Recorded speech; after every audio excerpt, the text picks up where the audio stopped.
Shalom, shalom chers frères et sœurs, vous avez quelques minutes d'exhortation, quelques minutes d'encouragement avec la parole de Dieu. Votre révérend archevêque Boanej Kaseke, démon de la communauté chrétienne Cité des Justes, vous parle. Notre lecture partira du livre du prophète Jérémie au chapitre 29e. Nous lirons à partir du 4e verset jusqu'au 11e.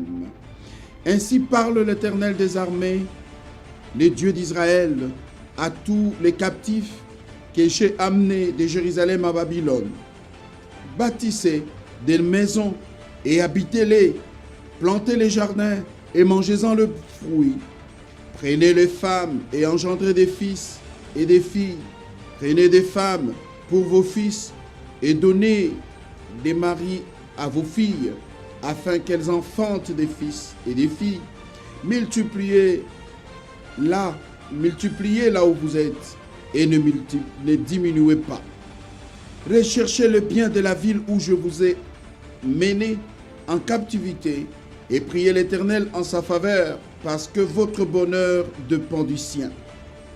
Car ainsi parle l'Éternel des armées, les dieux d'Israël, ne vous laissez pas tromper par vos prophètes qui sont au milieu de vous, et par vos devins, n'écoutez pas vos songeurs dont vous provoquez les songes.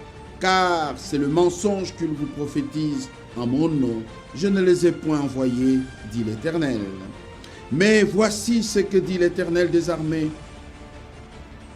Dès que 70 ans seront écoulés pour Babylone, je me souviendrai de vous et j'accomplirai à votre égard ma bonne parole et vous ramenant dans ces lieux. Car je connais, retenez bien ça, car je connais le projet que je formais sur vous, dit l'Éternel, projet de paix et non de malheur, afin de vous donner un avenir et de l'espérance. Gloire à Dieu, afin de vous donner un avenir et de l'espérance.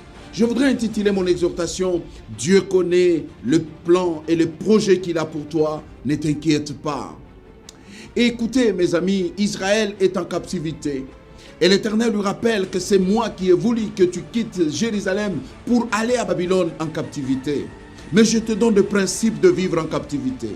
La captivité, c'était le lieu où on amenait les déportés pour les soumettre aux travaux durs, pour les soumettre à un régime contraire à leur volonté.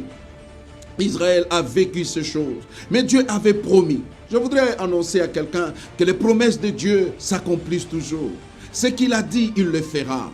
Ne t'inquiète pas, ne pleure pas, ne l'abandonne pas, ne maudis pas Dieu. Ce qu'il a dit, quelles que soient les années, ça s'accomplira. Je voudrais dire à quelqu'un qui traverse des moments difficiles, qui est malade en ce moment dans le lit d'hôpital, ou qui est aujourd'hui atteint de cette maladie que moi j'appelle la vie de 19 fois. Peut-être que la famille est dépassée, mais je voudrais te dire que c'est pour un temps, parce que 70 ans après, Israël devait rentrer. Quelle que soit la captivité, quelle que soit la longueur de la nuit, le soleil arrive toujours. Je voudrais dire à quelqu'un qui passe des moments de souffrance, qui traverse des moments de pleurs, ne maudis pas Dieu. Même si tu as péché, reviens au Seigneur. Il y a un temps pour toutes choses. Le temps est réduit pour le mal que tu as. Le temps est réduit pour le pleur qui coule, les larmes qui coulent de tes yeux. Parce que l'Éternel a dit à Israël, après 70 ans, pas plus, 1 minute, pas plus 2 minutes, je veux me décider, vous rentrerez dans votre héritage. Mais là où vous êtes, voilà ce que je vais dire à quelqu'un qui vit sur terre. Là où vous êtes, ayez des enfants. Mariez-vous, mariez vos filles, que vos garçons se marient, multipliez-vous. Se multiplier, c'est une bénédiction de l'Éternel. C'est pourquoi toi qui me suis, si tu es encore stérile, si tu n'as pas encore d'enfant, tu n'es pas stérile, mais tu n'es tout simplement en retard, tu vas avoir ton enfant. Dieu est pour la multiplication des familles. Et il dit, bâtissez là où vous êtes. Celui qui détruit les pays, par exemple, tu es étranger dans un pays et que tu détruis, tu es sous la malédiction de Dieu. On ne peut pas détruire le lieu qui nous a accueillis. Si tu es accueilli dans une province qui n'est pas la tienne, bâtis là-bas. Dieu dit, pourquoi? Parce que ta bénédiction en dépend. N'a-t-il pas dit, priez, bâtissez le pays dans lequel je vous ai mené, parce que sa bénédiction dépend. Ou votre bénédiction dépend de ces lieux-là. Si la ville est bénie, tu seras béni. Si le pays où tu es béni, tu seras aussi béni. Ne pleure pas. Ne restez pas, n'est-ce pas, mendiant. Ne restez pas tournant le regard à gauche et à droite. L'Éternel a dit, je connais le plan que j'ai pour toi. Ça j'aime. Il dit, car je connais le projet que j'ai formé pour vous, dit l'Éternel. C'est un projet de paix et non de malheur, afin de vous donner un avenir et de l'espérance. Ton lendemain ne sera pas comme aujourd'hui. Ton lendemain sera différent d'aujourd'hui parce que le projet de Dieu, c'est de te donner un avenir meilleur, un avenir de paix. La paix, c'est quand on n'a pas à se plaindre. La paix, c'est quand on n'est pas malade. Donc Dieu décide de te donner ce qu'on appelle copaiement. Reste fidèle à Dieu. Accroche-toi à lui et il te donnera ce que ton cœur désire. Mais il t'ajoute notre principe, ne suis pas les paroles de ces faux prophètes.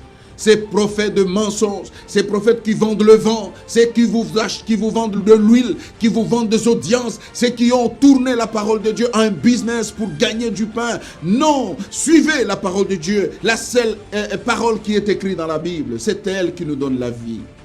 Jésus revient bientôt.